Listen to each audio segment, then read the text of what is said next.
Hello दोस्तों, welcome back to our channel. तो आज हम एक नई सीरीज को स्टार्ट करने जा रहे हैं। ये एक ऐसे लड़के की कहानी है जो 1 लाख साल तक बहुत ही ज्यादा हार्ड कल्टीवेशन करता है, पर इतनी ज्यादा मेहनत करने के बाद भी वो की रिफाइनिंग स्टेज से ब्रेक थ्रू नहीं कर पाता। लेकिन वो की रिफाइनिंग स्टेज पर होते हुए भी इस वर्ल्ड का सबसे स्ट्रॉन्गेस्ट पर्सन था, जिससे इंसानों और डीमंस के साथ साथ गॉड्स तक डरते थे। तो चलिए अब बिना और टाइम जाया किए अपनी इस अमेजिंग जर्नी को स्टार्ट करते हैं। तो एपिसोड की शुरुआत में हम अपने हीरो जू यंग को देखते हैं, जहाँ उसके मास्टर इमोर्टल लेवल में ब्रेक थ्रू करके इमोर्टल वर्ल्ड में जा रहे थे। और वो वहाँ से जाते हुए जू यंग से कहते हैं, तुम्हें अपनी प्रैक्टिस जारी रखते हुए बहुत ज्यादा मेहनत करनी होगी। अब उसके बाद धीरे धीरे उसके सारे फ्रेंड्स और डिसाइबल्स, यहाँ तक कि उनके सेक्ट के नौकर भी ब्रेक थ्रू करके इमोर्टल वर्ल्ड में चले गए थे। उसके बाद हजारों साल इसी तरह बीत जाते हैं और अब जू यंग को लगता है कि अब उसके क्लैन में और कोई भी नहीं बचा, तो इस बार उसी का नंबर होगा। पर उसकी किस्मत इतनी ज्यादा खराब थी कि इस बार भी एक कुत्ते की बारी आ गई थी, लेकिन जू यंग की बारी नहीं आती। इसलिए वो गुस्सा होकर एक केव के बाहर 10,000 साल का टाइमर लगाकर उसके अंदर कल्टीवेशन करने के लिए चला गया था। और देखते ही देखते 10,000 साल बीत जाते हैं उसे कल्टीवेट करते हुए। लेकिन उस केव से बाहर आने के बावजूद भी अभी तक वो की रिफाइनर स्टेज पे ही था। उसने अपनी कल्टीवेशन के 1 लाख साल पूरे कर लिए थे,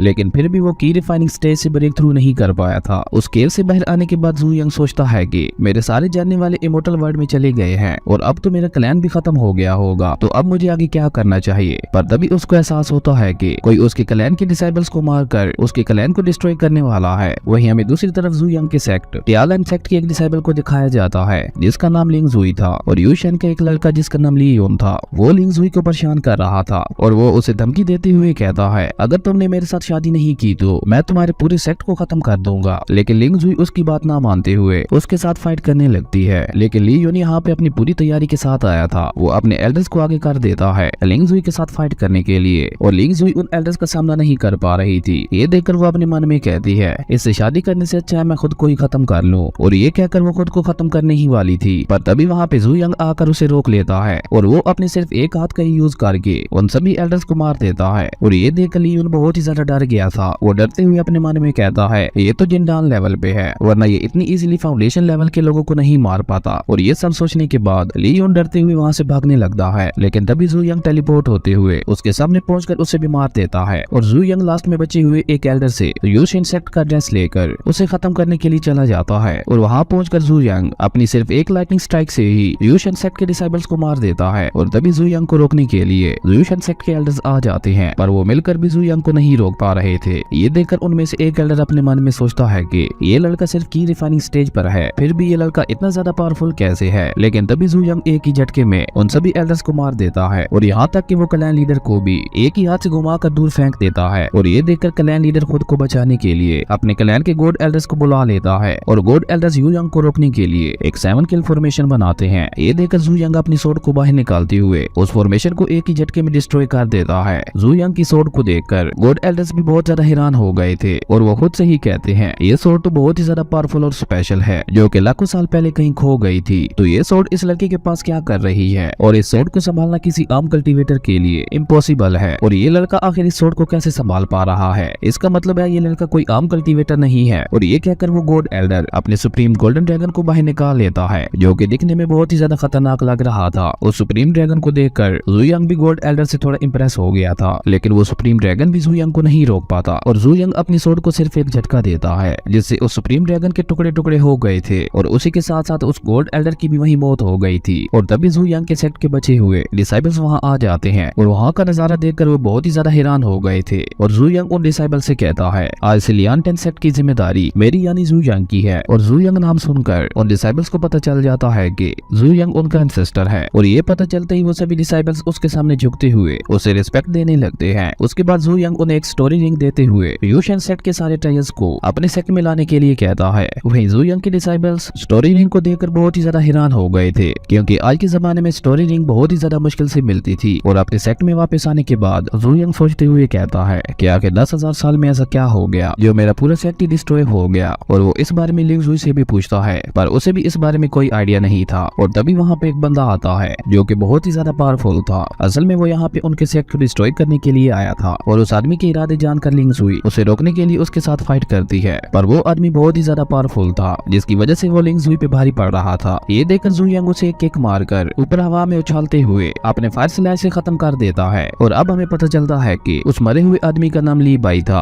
और उसे किसी और सेक्ट ने भेजा था जू यंग की पावर्स को चेक करने के लिए। और अब उन्हें पता चल गया था कि जू यंग बहुत ही ज्यादा पावरफुल है, इसलिए वो जू यंग को मारने के लिए एक ऐसी लड़की को भेजते हैं जो लोगों को अपने चाम में फंसा कर मार देती थी। उसके बाद वो लड़की टियानलेन सेक्ट में पहुंचकर जू यंग पर अपना चाम ट्राई करती है, मगर जू यंग बहुत ही ज्यादा पावरफुल था। वो काफी इजीली उस लड़की को अपने से दूर फेंक देता है। ये देखकर उस लड़की को बहुत ही ज्यादा गुस्सा आता है और वो जू यंग पर अटैक करने के लिए आगे बढ़ती है, पर जू यंग ने अपना सिर्फ ऑरा रिलीज करके ही उसके अटैक को खत्म कर दिया था, जिसकी वजह से वो लड़की बहुत ही ज्यादा घायल होकर नीचे जमीन पे गिर गई थी। इतने ज्यादा पावरफुल पर्सन को देखकर वो लड़की अपनी गलती कबूल करते हुए जू यंग से कहती है, मेरा नाम यूनियान है और मैं टियानो कंट्री के लॉर्ड मेंशन से आई हूँ, पर मास्टर अब मैं वापस वहाँ नहीं जाऊंगी, मैं यही रहकर आपसे सीखना चाहती हूँ। जिस पे जू यंग उससे कहता है, तुम्हें तो वापस जाना ही होगा अपने लोगों के लिए मेरा मैसेज लेकर। और ये कहकर जू यंग अपनी पावर से उस लड़की को वहाँ से भेज देता है। उसके बाद जू यंग लिंग जुई की लाई हुई हर्ब से कुछ पिल्स बनाता है जो कि 4th ग्रेड की पिल्स थी, जिसे देखकर लिंग जुई के साथ साथ वो सभी डिसेबल्स बहुत ही ज्यादा हैरान हो गए थे, क्योंकि उन्होंने अपनी लाइफ में आज से पहले कभी भी एक 4th ग्रेड की पिल नहीं देखी थी, क्योंकि सिर्फ एक 2nd ग्रेड की पिल ही बहुत ज्यादा महंगी थी। तो फिर वो 4th ग्रेड की पिल के बारे में तो सोच भी नहीं सकते थे। उसके बाद जू यंग उन सभी को एक एक पिल देकर कल्टीवेट करने के लिए कहता है, ताकि वो अपनी पावर्स को जल्द से जल्द बढ़ाकर नेक्स्ट लेवल में ब्रेक थ्रू कर पाए। और वो सब ऐसा ही करते हैं और उन्होंने 1 महीने के अंदर ही अपनी पावर्स को काफी ज्यादा इंप्रूव कर लिया था। वहीं लिंग जुई 1 महीने की कल्टीवेशन के बाद फाउंडेशन स्टेज से ब्रेक थ्रू करके लिंडाल स्टेज पे पहुंच चुकी थी और इसकी खबर दूसरे सेक्ट्स तक भी पहुंच गई थी कि जू यंग की वजह से उनका सेक्ट बहुत ही ज्यादा पावरफुल हो गया है। तो वो सभी जू यंग को मारने के लिए उसे अपनी फैमिली में होने वाले ऑक्शन में बुलाते हैं। अगले सीन में हम जू यंग और लिंग जुई को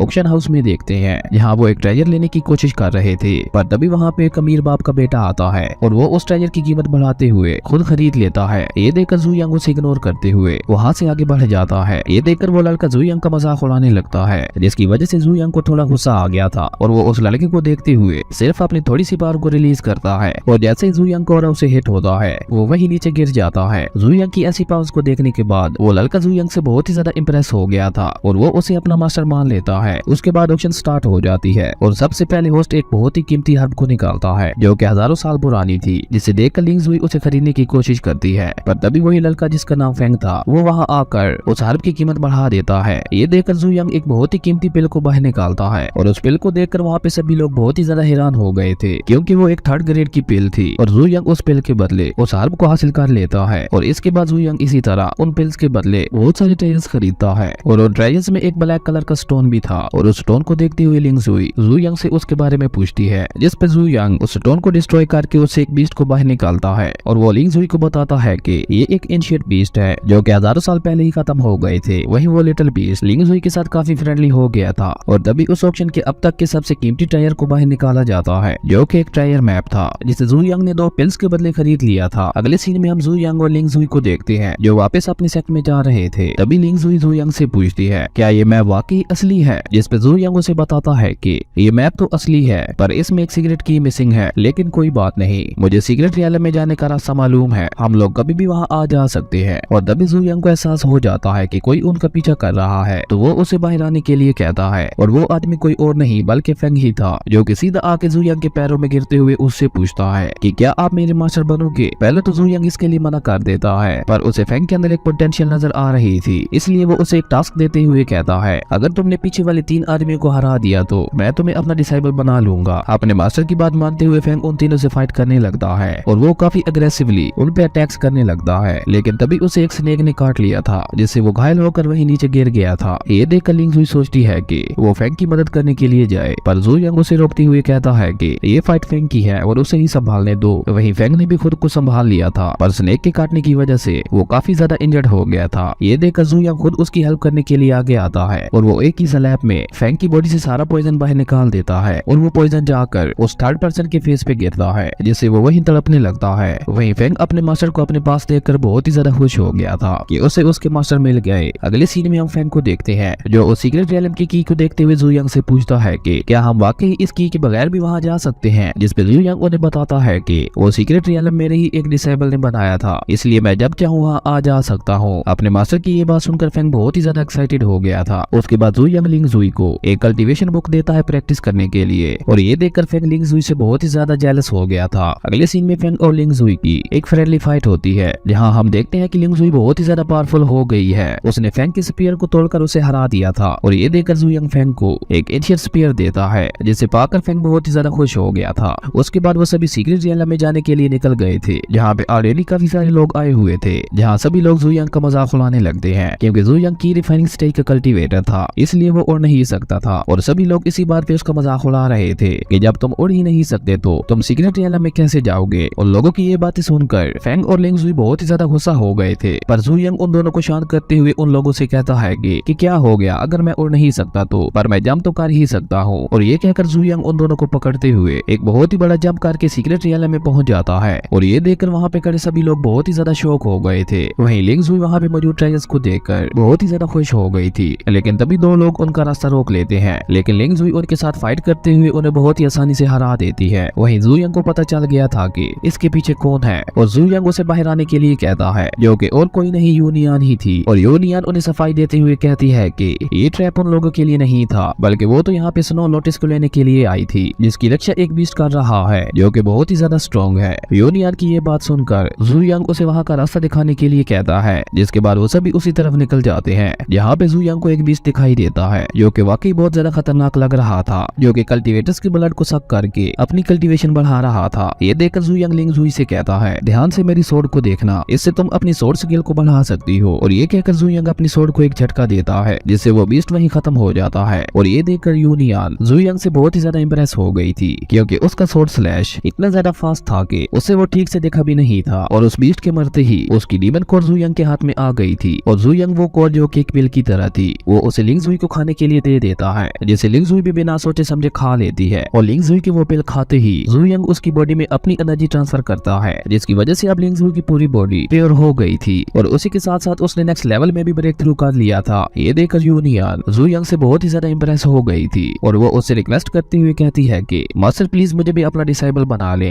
पर जू यंग इसके लिए मना कर देता है। और वो यूनियन से कहता है कि तुम बहुत ही ज्यादा अजीब हो, इसलिए मैं तुम्हें अपना डिसेबल नहीं बना सकता। जू यंग की ये बात सुनकर यूनियन उसे अपनी स्टोरी बताती हुई कहती है कि मेरा इस दुनिया में कोई भी नहीं है, और इसलिए मुझे यहाँ पे सर्वाइव करने के लिए इस तरह बुरा बनना पड़ा। उसकी ये सैड स्टोरी सुनकर यू यंग भी उसे अपना डिसेबल बनाने के लिए मान जाता है। और तभी वहाँ पे एक और आदमी भी आ जाता है, जो कि गोल्डन स्टेज पे था। वो भी यहाँ पे स्नो लोटस को हासिल करने के लिए आया था। ये देखकर जू यंग लिंग जुई को वो स्नो लोटस लाने के लिए कहता है। और उसके बाद हमें लिंग जुई और उस आदमी के दरमियान एक आइकॉनिक लेवल की फाइट दिखाई जाती है, और लिंग जुई जू यंग की सिखाई हुई सोर्ड टेक्निक से उस आदमी की सोर्ड को तोड़कर उसे घायल कर देती है। और ये देखकर जू यंग भी लिंग जुई से बहुत इंप्रेस हो गया था, और वो अपने मन में कहता है कि ये मेरी अब तक की सबसे बेस्ट डिसाइबल है। पर तभी वो बंदा अचानक ही अपनी मैजिक पावर का यूज करके मल्टीपल सोर्ड से लिंग जुई पे अटैक कर देता है, पर जू यंग ने आकर उसे बचा लिया था, और वो अपने सिर्फ एक हाथ से ही उन सारी सोर्ड्स को डिस्ट्रॉय कर देता है। और तभी वहाँ पे फेंग भागते हुए आकर जू यंग को बताता है कि मास्टर वहाँ पे कुछ लोग एक केव के ऊपर लगी हुई शील्ड को तोड़ने की कोशिश कर रहे हैं। उसके बाद वो सभी उस स्नो लोटस को लेकर उसी केव के पास पहुंच जाते हैं, जहाँ पे काफी सारे लोग उस शील्ड को तोड़ने की कोशिश कर रहे थे। ये देखकर जू यंग उन लोगों का मजाक उड़ाते हुए उनसे कहता है, तुम चींटियों से एक पतली सी दीवार भी नहीं टूट रही। ये सुनकर वो लोग भड़कते हुए कहते हैं कि ये 10,000 साल पुरानी शील्ड है, जिसे तोड़ना लगभग इम्पॉसिबल है। ये देखकर जू यंग फेंग को वो शील्ड तोड़ने के लिए कहता है, और जैसे ही फेंग उस शील्ड को टच करने वाला था, तभी जू यंग अपनी थोड़ी सी स्पिरिचुअल पावर फेंग के अंदर ट्रांसफर कर देता है, जिसके बाद फेंग जैसे ही उस शील्ड को टच करता है, वो शील्ड वहाँ से गायब हो गई थी। और ये देखकर तो फेंग बहुत ही ज्यादा खुश हो गया था, जिसके बाद वो उन सभी लोगों को चिढ़ाने लगता है। उसके बाद फेंग और वो सभी लोग उस केव के अंदर चले जाते हैं, जहाँ पे उन्हें एक सोर्ड नजर आती है, जिसे लेने के लिए वो लोग काफी तेजी से आगे बढ़ते हैं, जो कि एक एंशिएंट सोर्ड थी। पर तभी जू यंग उस एंशिएंट सोर्ड को अपने एक ही इशारे से अपने पास बुला लेता है, और वो उस सोर्ड को गिफ्ट के तौर पर लिंग जुई को दे देता है। वहीं ये देखकर वो लोग बहुत ही ज्यादा गुस्सा हो गए थे, और वो जू यंग पर अटैक करने के लिए आगे बढ़ते हैं। पर तभी जू यंग एक चुटकी बजाकर उन लोगों को हवा में ही गायब कर देता है। ये देखकर बाकी बचे हुए लोग बहुत ही ज्यादा डर गए थे, और वो जू यंग से अपनी जान के लिए भीख मांगने लगते हैं, जिसपे जू यंग ने भी उन्हें वार्निंग देते हुए छोड़ दिया था। जिसके बाद वो आदमी जाकर ये सारी बात अपने मास्टर को बता देता है, जिसे सुनकर उसका मास्टर बहुत ही ज्यादा गुस्सा हो गया था। और इसी के साथ हमारा ये एपिसोड यहीं पे खत्म हो जाता है। अगर आपको वीडियो अच्छी लगी तो लाइक कर दें, और अगर चैनल पे नए आए हो तो सब्सक्राइब करते जाना। तो मिलते हैं एक न्यू वीडियो में, तब तक के लिए बाय।